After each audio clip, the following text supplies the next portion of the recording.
Somos Homo sapiens, y nuestra especie apareció durante un largo proceso evolutivo que comenzó hace millones de años. Pero ¿qué sabemos hoy en día sobre dicho proceso? El hombre desciende del simio, eso es seguro, pero ¿cómo y por qué se convirtió el simio en hombre? Creíamos que una cosa era segura: los simios se habían erguido sobre dos patas para sobrevivir en la sabana. Por ello, la adaptación a su entorno fue la fuerza impulsora de la evolución. Pero en la actualidad, numerosos fósiles empiezan a contradecir esa hipótesis. Científicos de varios campos están llegando ya a una conclusión diferente. La fuerza impulsora de la evolución no es externa, sino que yace en el interior de nuestras células. Nace una nueva teoría, una teoría que habla de una historia interna, de una memoria incorporada que trabaja continuamente en nuestro interior. Nuestras mandíbulas lo confirman. Homo sapiens no es el fin de la línea, seguimos evolucionando. Pero ¿en qué nos estamos convirtiendo? ¿Cómo será el Homo futurus, el hombre que nos sucederá? Durante los últimos 20 años, el número de fósiles encontrados se ha triplicado, y lo que revelan ha echado por tierra nuestras convicciones. La paleontología es una varaunda y cada reunión de expertos termina en un acalorado debate. Hay algo en la ciencia que es importante recordar. E incluso esos caballeros de las paredes que los rodean conocían algo llamado proceso de revisión por pares. La teoría de que los simios se erguieron sobre dos patas para adaptarse a la sabana se encuentra cada día con más pruebas contradictorias. Todas las tendencias apuntan claramente a una región arbolada al principio, tal vez, pero no simplemente arbolada, quizá un mosaico con espacios abiertos y espacios de bosque. El aumento del número de descubrimientos embrolla el asunto, borrando las líneas divisorias y obligándonos a reconsiderar cuestiones fundamentales. ¿De dónde procedemos? ¿A dónde vamos? ¿Quiénes somos? ¿Cuál es su definición del taxón homínido? ¿Qué son para usted características derivadas? Por homínido me refiero a la rama humana, porque eso se puede debatir. Tenemos colegas que también sitúan a los chimpancés y a los gorilas con los homínidos.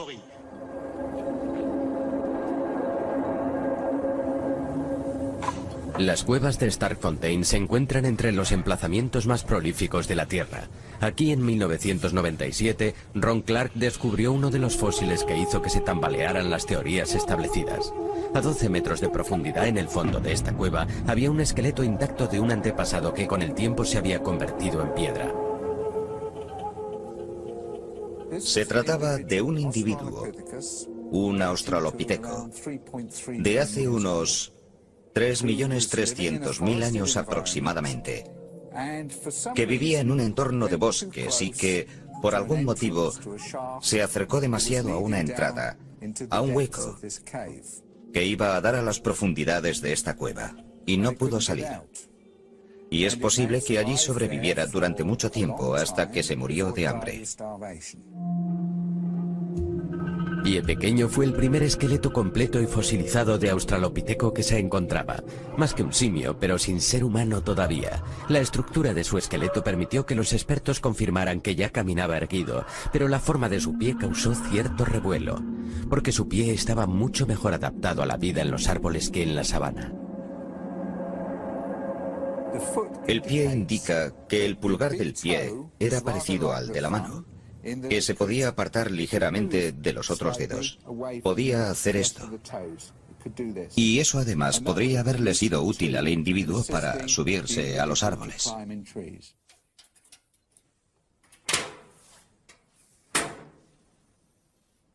Philip Tobias, considerado uno de los pioneros de la paleontología moderna, ha dirigido personalmente las excavaciones de Starkfontein durante más de un cuarto de siglo. En su opinión, el pie de Pie Pequeño no es la única prueba de que aquel australopiteco vivía principalmente en el bosque. Si observamos todos los restos de los animales, las plantas y los homínidos de los emplazamientos sudafricanos, de los emplazamientos del este de África, nos apuntan a una comunidad de organismos vivos de una zona. Plantas y animales que no están adaptados a la sabana.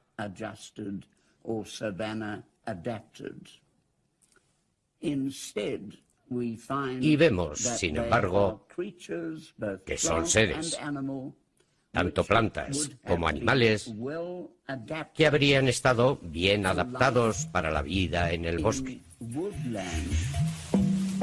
Por lo tanto, nuestros antepasados ya se erguían sobre dos patas cuando vivían en el bosque. Nadie se había atrevido a imaginar que fuera posible, porque aquel dato crucial destruía la hipótesis que había dominado las ideas sobre la hominización durante casi 30 años. Durante 30 años, el Valle del Rift, en África Oriental, había sido considerado la cuna de la humanidad, ya que era allí donde se había encontrado el mayor número de fósiles de australopithecus.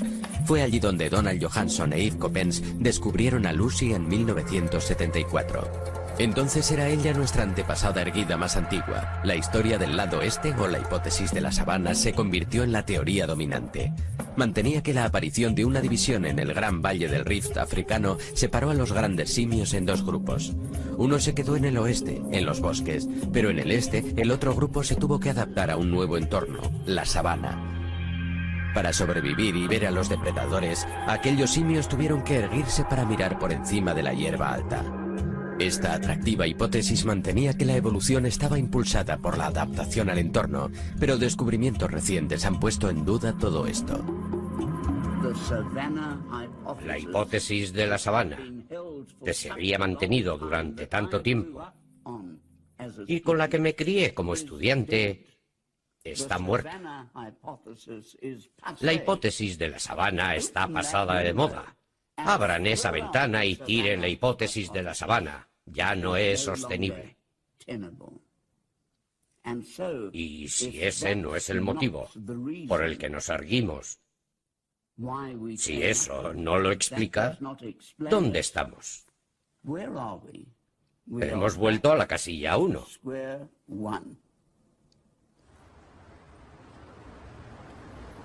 En 1983, la paleontóloga Anne Dambricourt sí había vuelto a la casilla 1.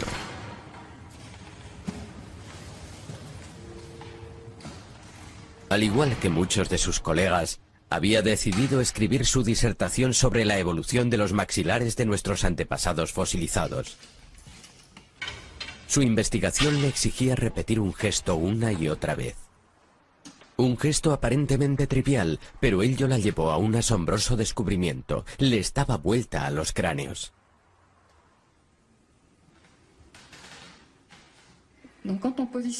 Cuando volvemos a poner el maxilar en su contexto craneal, así, le damos vuelta al cráneo y tratamos de comparar.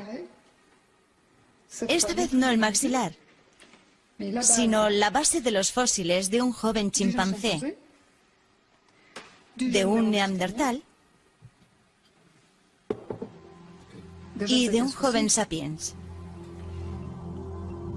Al dar vuelta a los cráneos, llegó a la conclusión de que lo que había cambiado de simio a hombre no era simplemente una variación de las proporciones. Los cráneos debían ser considerados entidades dinámicas que obtienen un nuevo equilibrio al evolucionar de una especie a otra. Y la clave de ese equilibrio se encuentra debajo.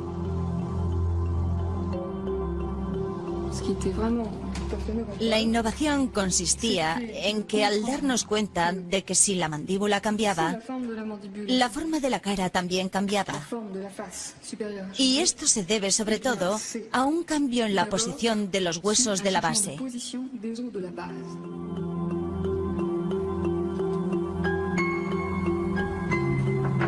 Entonces ella no lo sabía, pero una ortodoncista se había dado cuenta de la misma cosa. Cuando los niños tienen los dientes mal alineados, ello se debe al desarrollo de todo el cráneo. ¿También trata a adultos? No, solo trato a niños. Poniéndoles aparatos que ejercen presión sobre la base del cráneo directamente, Marie-Joseph Deshaies puede restaurar el equilibrio y tienen mucho más éxito que alineando solamente los propios dientes. Tratamos a niños de 6 años, e incluso a niños menores de 6 años, porque nos pareció más sencillo intervenir a esa edad. Intervenir directamente sobre el propio hueso, sobre su desarrollo. En Europa el 70% de los niños tienen problemas debido a tener dientes y mandíbula mal alineados. En los Estados Unidos el 80%, en Japón el 95%, un fenómeno en aumento pero que parece haber empezado en la Edad Media. Estos niños no son mutantes. Genéticamente son niños corrientes. Sus hijos, los míos. Nos estamos dando cuenta de que las malformaciones dentales son cada día más comunes en todo el mundo y se necesitan ortodoncistas en todas partes. Nos encontramos ante el hecho de que la forma de los maxilares y por lo tanto la de los huesos craneales todavía están evolucionando. Mientras una de estas pioneras estudiaba los maxilares de nuestros hijos y la otra los de nuestros antepasados, ambas descubrían el mismo fenómeno evolutivo. Cuando comparamos especies fosilizadas, sin siquiera tener en cuenta su clasificación, observamos que la forma siempre evoluciona en la misma dirección. En los primeros primates, la base craneal es plana. Luego, cuanto más nos acercamos a Homo sapiens, más se dobla hacia abajo. Y cuanto más se dobla hacia la base, más erguida está la especie correspondiente.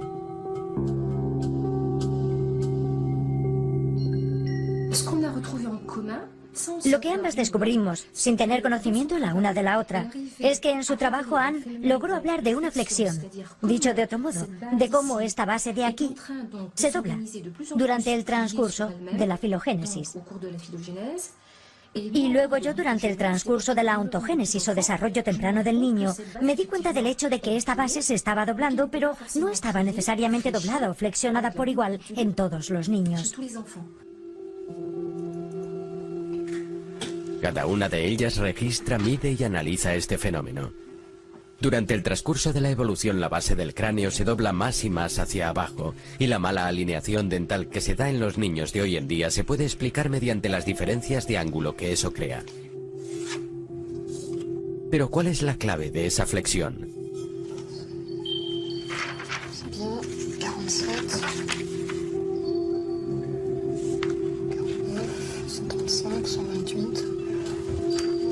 Ambas llegan a la misma conclusión. La base craneal, al igual que todo el cráneo, está dispuesta alrededor de un solo hueso, el esfenoide. Resulta que al seguir hacia atrás el recorrido de la evolución, el primer hueso que se asienta en su lugar y dicta la posición de los demás huesos por medio de su forma, es el que llamamos esfenoide. Es el hueso más complejo y diferenciado del cráneo. El esfenoide, un hueso enclavado en el centro del cráneo. Un hueso de 10 centímetros de ancho. Un hueso con forma de mariposa situado al nivel de los ojos justo por debajo del cerebro. Este hueso es el núcleo alrededor del cual primero nuestro cráneo y luego todo nuestro esqueleto toma forma durante el transcurso del desarrollo. El hueso esfenoide es el pilar principal de todo nuestro gran rompecabezas craneal. Delante de él se encuentra la zona frontal, a los lados, los temporales y los parietales. Detrás hay una serie de huesos que se ensamblan en la columna vertebral y determinan nuestra postura bípeda. Y hay una articulación importante que une el esfenoide con el occipital. Dichas articulaciones se mueven en el acto de masticar. Se mueven y absorben todas las restricciones del bipedalismo. Aunque parezca que todo es sólido, tratamos con la mecánica de los fluidos. Por lo que no tenemos solo un montón de huesos. Lo que tenemos es un rompecabezas que, de hecho, está vivo y se mueve. El esfenoide es la piedra angular. La forma de este hueso ha evolucionado durante millones de años y cada vez que se dobló, dio lugar a una nueva especie en nuestra familia. Lo extraordinario es que en 60 millones de años, el esfenoide ha cambiado de forma 5 veces, doblándose cada vez un poco más. ¿Cómo podemos explicar la repetición de dicho fenómeno en intervalos de millones de años? Por primera vez sale a la luz una nueva tendencia, una especie de hilo narrativo que parece abarcar la historia de la evolución desde los primeros primates hasta el hombre moderno. ¿En qué momento del desarrollo individual encaja en su lugar este importante hueso?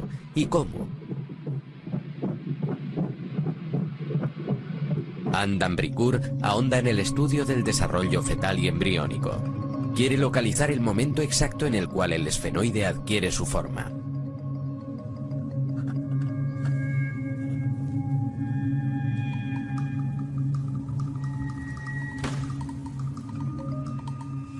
Remontándome a antes del periodo fetal y leyendo todo lo que se había escrito, descrito y publicado sobre la flexión de la base, conseguí localizar el momento en el que se forma el cráneo. La base craneal se forma por sí misma y el momento de la flexión es muy evidente. Es entre las 7 y las 8 semanas. Dicho de otro modo, prácticamente al final del periodo embriónico, justo antes de que comience el periodo fetal. El esfenoide es el primer hueso que se forma en el embrión.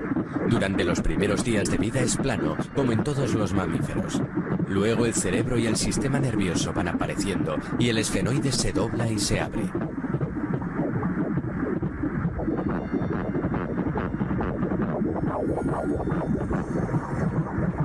Estudiando el desarrollo de este hueso en distintas especies de primates, Anne d'Ambricourt descubrió esa misma flexión exactamente, aunque mucho menor en las otras especies que en el hombre.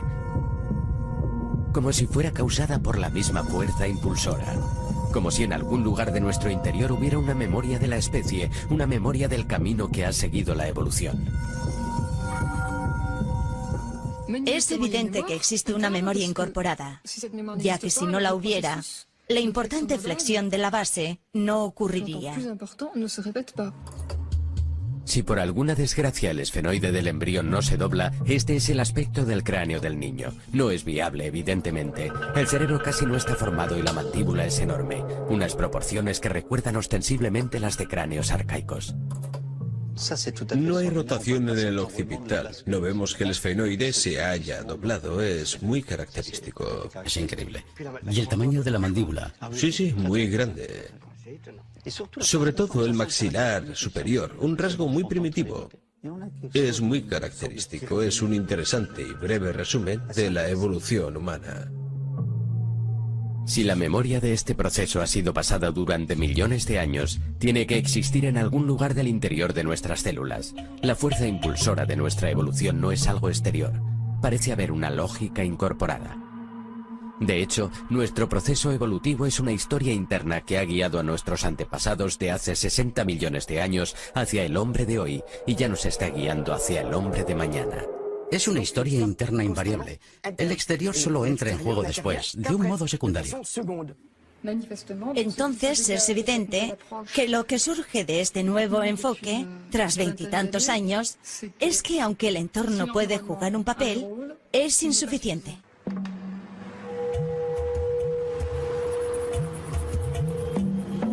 La aseveración del papel decisivo de una historia interna es radicalmente opuesta a la teoría de la adaptación al entorno como fuerza impulsora de la evolución. En relación al clima, me gustaría recapacitar sobre la cuestión específica. Cuando Anne d'Ambricourt presentó su descubrimiento y la hipótesis de la historia interna por primera vez en la Academia de Ciencias, se encontró una fuerte resistencia. Quiero que Anne d'Ambricourt sepa que la he escuchado atentamente. Siempre me interesa lo que tenga que decir. Hemos estado mucho tiempo en desacuerdo en cuanto a la adaptación al entorno, pero sigo convencido de que el homínido, el prehumano de épocas prehistóricas, estaba totalmente sujeto al entorno. Lo siento. ¿Se imagina que los humanos surgieran hace 60 millones de años y se mantuviera humano? No es evolucionista. Todos se aferran firmemente a sus convicciones. Anne d'Ambricourt se da cuenta de que para poder convencer, tiene que llegar a comprender a fondo el proceso que ha identificado y descifrar el asombroso movimiento de nuestro esfenoide.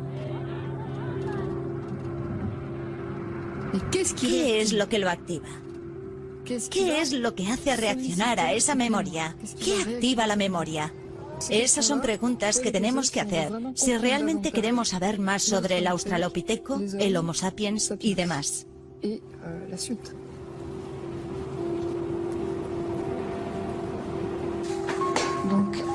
Andan Bricourt está recopilando mediciones para tratar de encontrar la fórmula matemática que explique la flexión de la base craneal en el transcurso de millones de años. Está intentando localizar los momentos sucesivos de la evolución homínida en los que rotó el esfenoide. Las alas del esfenoide y las alas más grandes que van hacia los lados. Profesor Tobias. Bienvenida, bienvenida. Me alegro mucho de volverlo a ver. Me encanta verla. Bienvenida, bienvenida a Johannesburgo. Gracias. Y a la Universidad Gracias. de Witwatersrand. Philip Tobias siempre ha apoyado a Anne y la ha animado en su trabajo. Unos hermosos fósiles. Hoy le ha concedido acceso a toda su colección, un tesoro poco común, fruto de toda una vida de investigación. Esa hermosa superficie de ahí. Un condilo es convexo, no cóncavo. Sí. Ese condilo es muy grande para un homínido primitivo. Sobre esta mesa se encuentran 3,5 millones de años de nuestra historia. Fósiles de homínidos a los que Anne puede dar vuelta y examinar con libertad para medir la flexión de su base.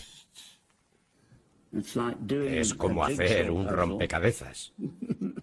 Ha avanzado mucho desde aquellos tiempos. Y si me permite que se lo diga, todavía le queda mucho camino.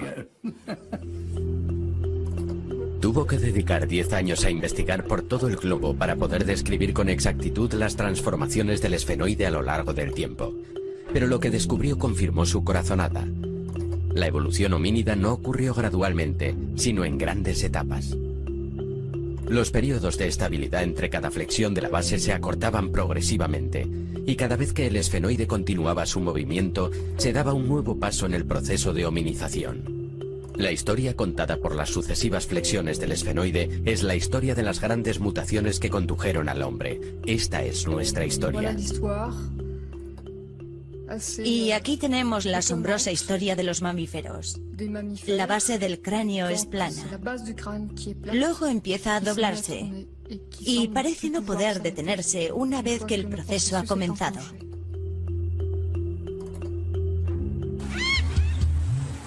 Esta historia comenzó hace 60 millones de años. Los bosques de todo el planeta estaban llenos de prosimios, nuestros primeros antepasados. Estos lémures de Madagascar son los últimos supervivientes modernos de la especie. Son los primeros personajes principales de la gran historia interna, pero su esfenoide todavía no se ha doblado. Cuando observamos la base, es larga y plana.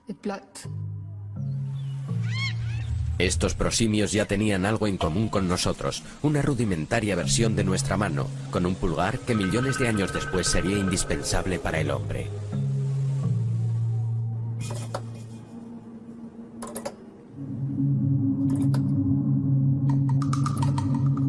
Hace 40 millones de años, el esfenoide se dobla por primera vez, causando la primera gran mutación de nuestra historia. Este fenómeno no se observa en ninguna otra familia importante aparte de la nuestra. Lo que vemos inmediatamente es que la base del cráneo deja de ser plana. En los simios hay una ligera flexión en la base. Esto marca la aparición de los monos, cientos de especies que durante 40 millones de años han poblado los bosques de todo el planeta. Esta mutación, al igual que las posteriores, trajo consigo nuevas facultades. Y con ella los ojos han cambiado de posición para mirar al frente directamente, haciendo posible la estereoscopia. Este es un momento crucial. El tiempo parece contraerse. Las grandes mutaciones de la hominización empiezan a sucederse más y más próximas en el tiempo, como si un reloj interno empezase a correr cada vez con mayor rapidez. Por segunda vez presenciamos una deformación del esfenoide. Todo el cráneo se desarrolla alrededor de una base que está más flexionada, y el cerebro se vuelve más complejo, y la cara menos prognata. Esta es la aparición de los grandes simios. Ellos también pueblan todo el planeta. Hubo docenas de especies, aunque solo 4 han sobrevivido hasta nuestra era: chimpancés, gorilas, orangutanes y bonobos. En la actualidad son nuestros parientes más cercanos. Compartimos con ellos más del 98% de nuestros genes. La flexión de su esfenoide permitió el desarrollo de un cerebro más complejo. Emplean herramientas, son capaces de pensar estratégicamente y muestran indicios de conciencia, así como cierto sentido del humor. Pueden ser el principio, el primer indicio rudimentario de que una proclividad o capacidad cultural está anunciando su presencia.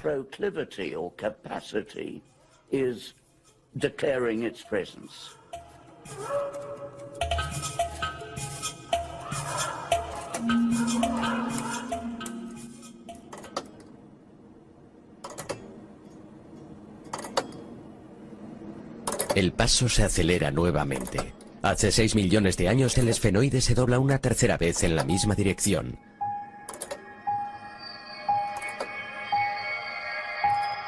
Es la aparición del australopiteco. Ya no es un simio, pero tampoco es humano todavía. Nunca ponen peso sobre sus extremidades delanteras. Al contrario de los grandes simios, han adquirido cierta verticalidad, aunque no como nosotros. En el interior, la base está doblada y ha rotado hacia arriba, pero no en el exterior, por lo que aún eran inestables. Y cuando se movían, carecían del sentido de equilibrio bípedo del hombre.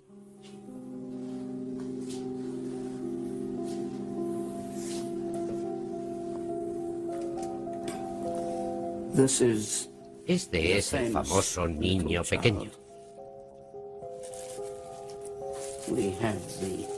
Tenemos la hermosa cara.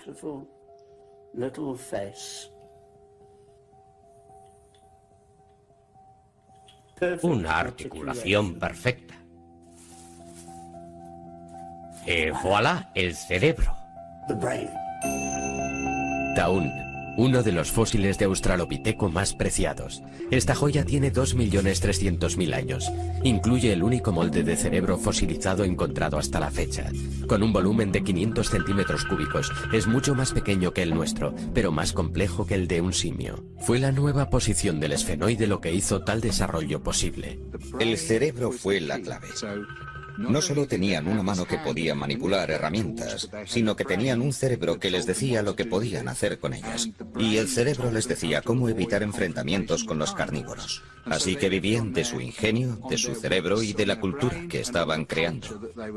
Provistos de esas nuevas armas, los australopitecos se aventuraron en las cercanas sabanas, muy probablemente para cazar, pero durante 2 o 3 millones de años más, su hábitat siguió siendo el bosque y continuaron refugiándose en los árboles durante la noche.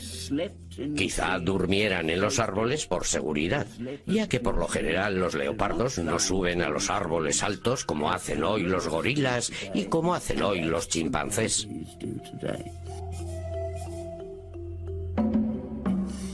Eso parece ser un nuevo tipo de paradigma para la verticalidad.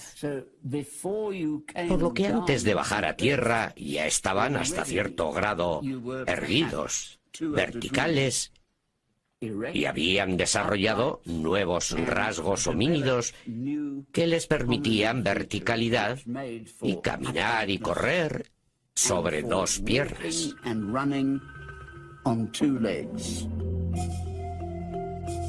El reinado de los australopitecos duró 4 millones de años. El género comprendía numerosas especies, pero el esfenoide era similar en todas ellas. Su inteligencia les permitió fabricar herramientas más sofisticadas, pero nunca dominaron el fuego. Sus fósiles se encuentran en el sur, el este y el norte de África, aunque parece que nunca salieron del continente. Y aquel animal se lo llevó todo por delante y se convirtió, creemos, en usted y yo.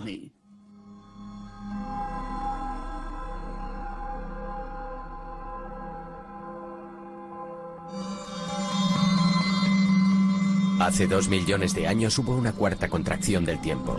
El esfenoide se dobló y nuestros antepasados se enderezaron más todavía.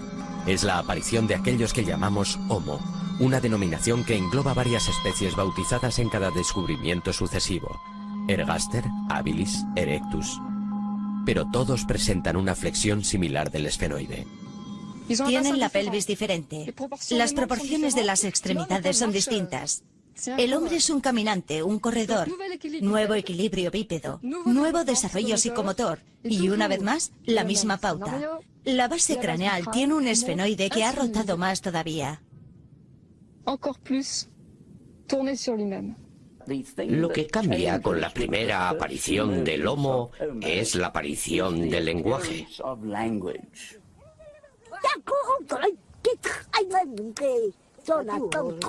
La nueva posición de su esfenoide incrementó aún más la complejidad cerebral de aquellos primeros hombres. También les liberó parcialmente la laringe, lo que hizo posible el habla, pero nuestras vocales actuales todavía estaban fuera de su alcance.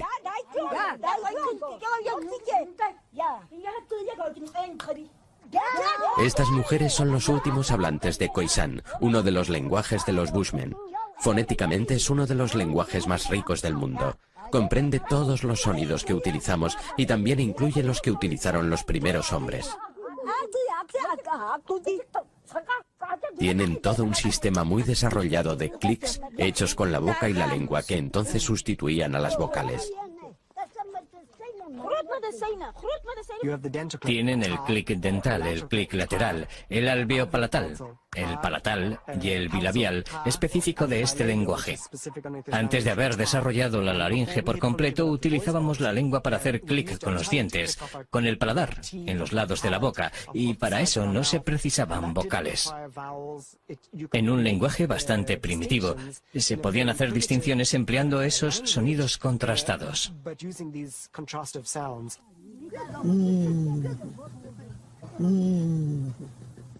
Estas mujeres son las últimas que pueden arrojar alguna luz sobre cómo empezó a hablar el hombre. Ese es el clic del león. El Bushman lo aprendió de él. Nuestros clics proceden del rugido del león. Se oye cuando cierra la boca, igual que el Bushman. El león. También se oye cuando ruge.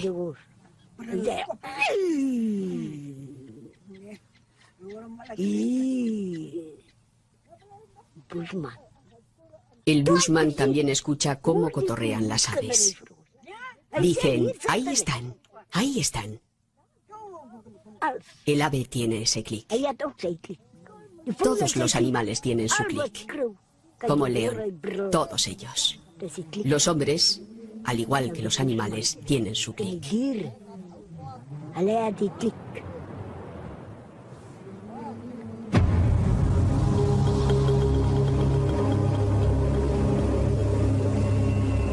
Dotado de lenguaje y pensamiento complejo, siendo un buen tallador y capaz de cazar grandes animales, el hombre sigue los cursos de agua y sale del continente africano por primera vez. Se dispone a conquistar el planeta.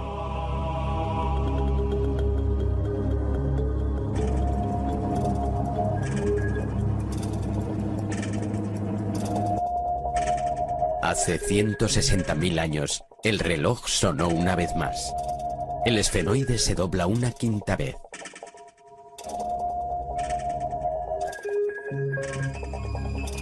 El cerebro se vuelve más complejo. Tiene mejor suministro de sangre. Y naturalmente, tras esta evolución biológica, vamos a ver una evolución cultural muy rápidamente. Es la aparición de Homo sapiens. C'est l'Homo sapiens qui apparaît.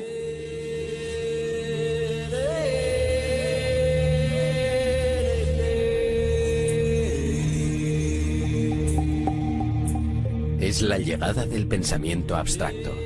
El artefacto de piedra ya no solo es útil, se convierte además en un objeto de valor. El arte comienza a aparecer en las superficies de las rocas de todo el mundo.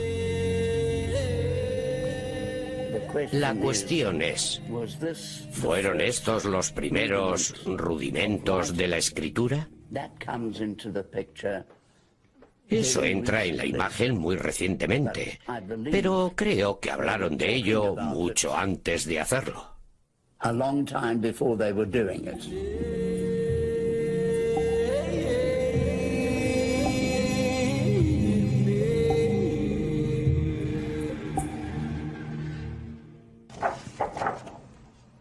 Lo extraordinario del descubrimiento de Anne d'Ambricourt es que en modo alguno cuestiona la clasificación tradicional de los fósiles. Al contrario, el ángulo formado por la base del cráneo se convierte en un criterio de medición de la especie a la que el fósil pertenezca. Por ejemplo, nos permite dar respuesta al dilema creado por Toumaï, un cráneo fosilizado de más de 6 millones de años, considerado como el miembro más antiguo de la familia humana. ¿Es Toumaï un australopiteco o sigue siendo solo un simio? Anne solo tiene acceso a los moldes y a las fotos de Toumaï, pero aún así logra tomar medidas y comparar los ángulos de su base craneal con los de los fósiles que ha estudiado. Esta base es larga, demasiado larga para un homínido. Es demasiado larga. Es un simio deformado. Por el momento, con estos elementos no hay nada que nos lleve a pensar que es un homínido. Esta nueva versión de nuestra historia aporta además soluciones a enigmas con los que las teorías anteriores tenían cada vez más problemas para resolverlos. Uno de esos enigmas es cómo pobló el hombre la Tierra. Sabemos que Homo apareció en África hace 2 millones de años y que salió de ella para colonizar el mundo. Las teorías clásicas mantienen que la evolución en Homo sapiens sucedió una vez más en África hace 160.000 años. Sapiens tendría que haber salido entonces del continente una segunda vez para repoblar el mundo y otras especies tendrían que haber desaparecido misteriosamente. Ahora algunos datos contradicen esa opinión. En China el interés por la prehistoria es reciente, data de hace tan solo 70 años. Pero los descubrimientos realizados allí dan lugar a numerosas preguntas. Los fósiles chinos demuestran que el hombre arcaico llegó a Asia hace más de 1 millón de años. Pero prueban que la evolución en Homo sapiens también tuvo lugar allí, un fenómeno que las teorías clásicas no pueden explicar. Anne d'Ambricourt ha venido aquí a examinar a Dali, un fósil de hace 200 o 300.000 años. El extraordinario cráneo está en manos del renombrado paleontólogo chino Wu Xinxi. Este fósil ya no es un Homo erectus, es muy moderno. Sin embargo, toda la parte superior de la cara, la bóveda y todo lo que forma el cerebro del feto, del niño y del adulto, sigue siendo arcaico. Las crestas supraorbitales han cambiado. Ya no son tan gruesas. Y ahí el ángulo es mucho más arcaico. El proceso frontal también es arcaico. Hay 2 precursores de hombre moderno. Porque el hombre siguió evolucionando tras haber emigrado y haberse asentado en distintas regiones del planeta. Eso explica la existencia de Dali en Asia y de neandertales en otros sitios. Son 2 historias diferentes. Dali prueba que el hombre arcaico evolucionó en Sapiens simultáneamente en distintas partes del globo. ¿Puede esto significar que no hubo solo una, sino varias cunas de la humanidad moderna? Marie-Joseph de también fue a China, donde sus observaciones sobre las diferencias en las estructuras craneales entre niños chinos y europeos la llevaron a la misma conclusión. En Beijing vimos a niños mayores que parecían haber tenido la misma malformación, pero habían sido tratados en un tiempo récord. Eso no se puede explicar por medio de los aparatos y procedimientos utilizados. Lo más probable es que haya alguna diferencia en la estructura craneal y el desarrollo haya facilitado el tratamiento.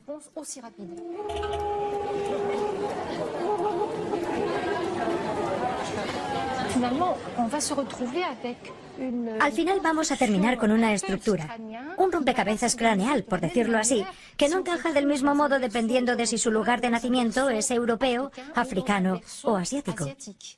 En mi opinión, será a través del estudio de niños actuales como llegaremos a comprender cómo estuvieron organizados los distintos lugares de origen de la humanidad.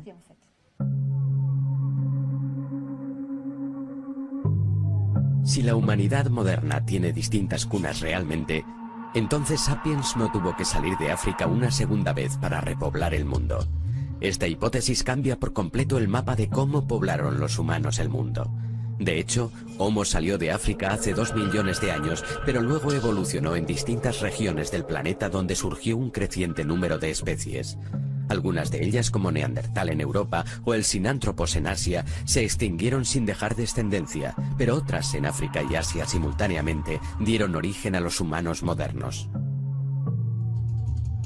¿Cómo podemos explicar entonces la lógica que lleva al esfenoide y al cráneo a cambiar del mismo modo en todas las partes del planeta? ¿Qué es lo que permite que esa memoria exista y se transmita? En la actualidad, el campo de la genética está aportando respuestas a los paleontólogos.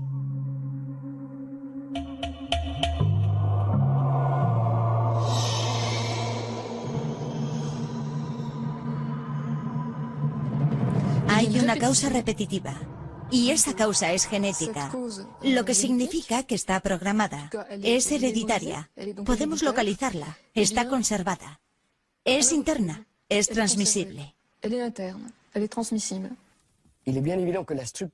Es evidente que la estructura cerebral y la contracción facial están controlados indudablemente por genes reguladores, o genes arquitectos, genes OX, o genes homeobox, como los llaman, que son genes que regulan y controlan el desarrollo embriológico individual.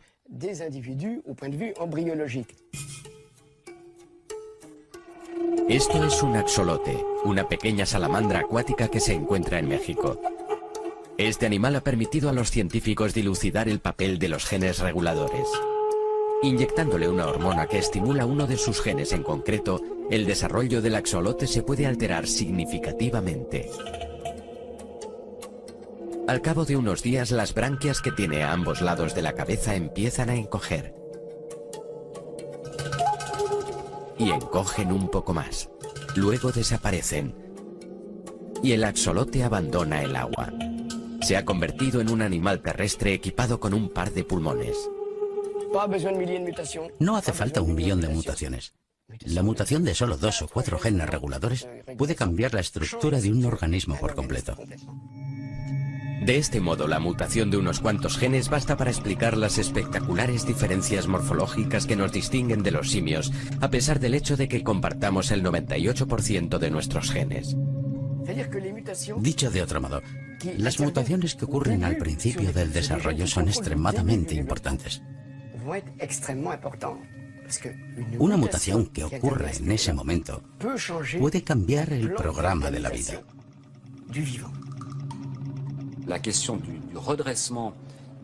Para el enderezamiento de cuadrúpedos, hasta alcanzar una postura erguida, fue necesaria toda una serie de mutaciones que no se pueden relacionar con una sola parte del cuerpo, por lo que es muy difícil imaginar que todo el proceso tuvo lugar gradualmente, de un modo lineal, con el animal evolucionando cada vez un poco más erguido, caminando mejor y mejor. Lo que sigue siendo el pensamiento predominante en este campo. En lugar de imaginar una transformación relativamente importante que en un momento dado le aportó a una especie los rasgos morfológicos necesarios para erguirse de un modo más o menos estable sobre 2 piernas y andar.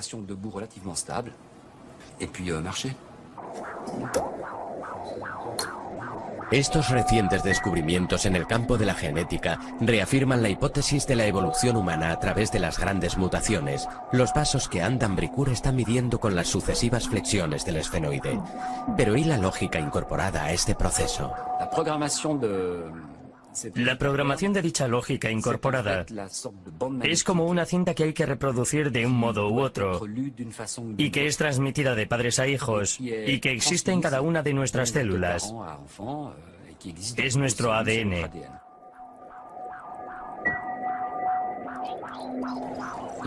El embrión se enfrenta a un problema y es un problema formidable. Y es llegar al final sin saber qué es lo que va a pasar y sin saber qué hay al final. Es una máquina que se pone en marcha, que se activa a sí misma y que pasa por distintas fases que dan lugar a otras y que siguen una especie de lógica, como un canal que siempre nos lleva al mismo lugar, ya que la solución de esta ecuación es relativamente única. Si en un momento cometemos un error, todo ha terminado.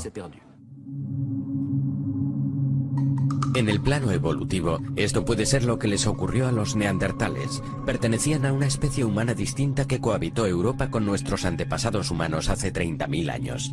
Pero desaparecieron sin dejar descendiente alguno. Una teoría reciente propone que su cerebro era demasiado grande en relación a su estructura craneal y a su metabolismo. Tal vez no eran la solución adecuada.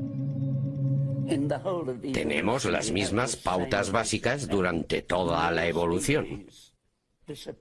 Más especies desaparecen, se extinguen. Son incapaces de sobrevivir a los dramáticos cambios climáticos y ecológicos que aquellas que poseen las mutaciones apropiadas, que son las que sobreviven. La evolución es la excepción. La extinción es la regla.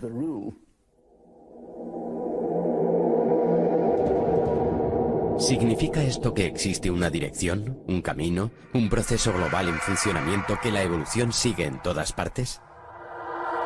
Es una inquietante pregunta que todos los científicos que estudian los orígenes de la vida y la historia del universo se deben hacer. Estoy convencido de que la historia de la vida surgió así. Desde la materia inerte más simple hasta la más compleja. La mejor prueba que tenemos es que todos los fósiles de los primeros 3.000 millones de años son unicelulares. Y tenemos que esperar otros 1.000 millones de años para encontrar fósiles multicelulares, seres vivos que fueran multicelulares. Y la regla general de nuestro universo está escrita tanto en la Tierra y en el cielo, como en la historia de la vida y en la historia del hombre.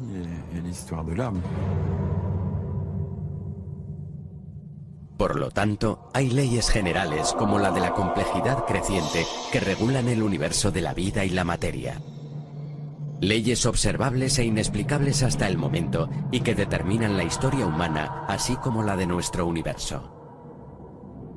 Según dichas leyes, nuestro esfenoide volverá a inclinarse un día dando a luz al hombre que nos sucederá.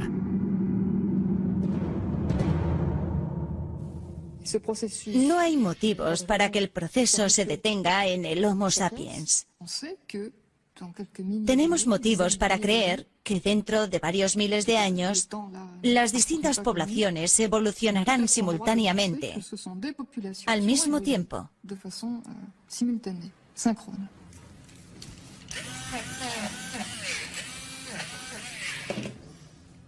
¿En qué nos estamos convirtiendo entonces? ¿Nos permite lo que sabemos actualmente sobre nuestra evolución pasada imaginarnos cómo será el Homo futurus? Nuestra forma todavía puede evolucionar. Creo que la forma de la cara todavía no está terminada. La forma de la cara no está acabada. Y en cuanto a la forma del maxilar superior, no estoy segura de cómo va a evolucionar teniendo en cuenta el crisol de poblaciones diversas. Por otra parte, en el futuro inmediato tenemos la construcción de un número de neuronas que se está multiplicando y que está sucediendo ahora mismo. Al menos tenemos la impresión de que a nivel cognitivo el cableado neuronal está ocurriendo ahora mismo y muy rápidamente. Por lo que la evolución cognitiva en los niños jóvenes, la evolución neuronal, es algo de lo que podemos estar seguros ahora mismo. Está muy cerca. Es imposible saber cuándo volverá a rotar nuestro esfenoide. Pero ¿cómo no vamos a pensar que los cambios actuales de nuestro cráneo pueden ser los precursores de nuestra siguiente gran mutación? La tendencia que empezó hace 5 millones de años, el aumento de capacidad craneal, la retracción de la cara, el redondeado del cráneo posterior, la reducción de los maxilares, es una tendencia que comenzaron, que continúan y que continuarán. Dentro de 1 millón de años, si la Tierra no ha volado por los aires, tendremos el cráneo muy alto y muy redondo con maxilares muy pequeños.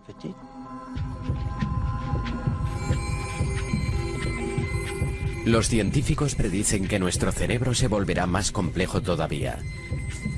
¿Saldrá a descubrir nuevos mundos este hombre de frente enorme, como hicieron sus antepasados? ¿Se convertirá el Homo futurus en el extraterrestre de nuestra imaginación? También nos podemos imaginar muchos aparatos electrónicos sobre la piel, bajo la piel, dentro de los órganos o sustituyendo a los órganos. Por primera vez desde el principio de la vida, animales, seres humanos, podrán influir en su propia evolución. Con el poder que la ciencia le ha otorgado al hombre para intervenir en el núcleo de sus propias células, ¿no intentará guiar el argumento de su historia interna? ¿Le dará Homo sapiens a Homo futurus tiempo suficiente para que lo suceda? Si el hombre no consigue controlar su población y salvar los recursos del planeta, se arriesga a la extinción. Lo que significa que el mundo se convertirá de nuevo en lo que realmente es. Dicho de otro modo, en un mundo de bacterias, artrópodos e insectos. También podemos esperar que esos humanos sean conscientes de su lugar de nacimiento, que ya no será África, sino todo el planeta.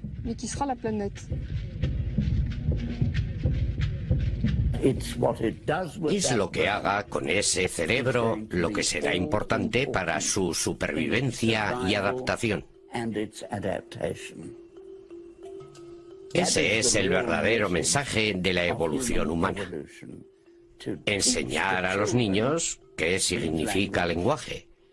Enseñar a los niños los mecanismos de supervivencia y enseñarles los mensajes de los rituales y lo espiritual que se están convirtiendo. Se han convertido en algo cada vez más importante para la supervivencia humana. Ahí está el futuro.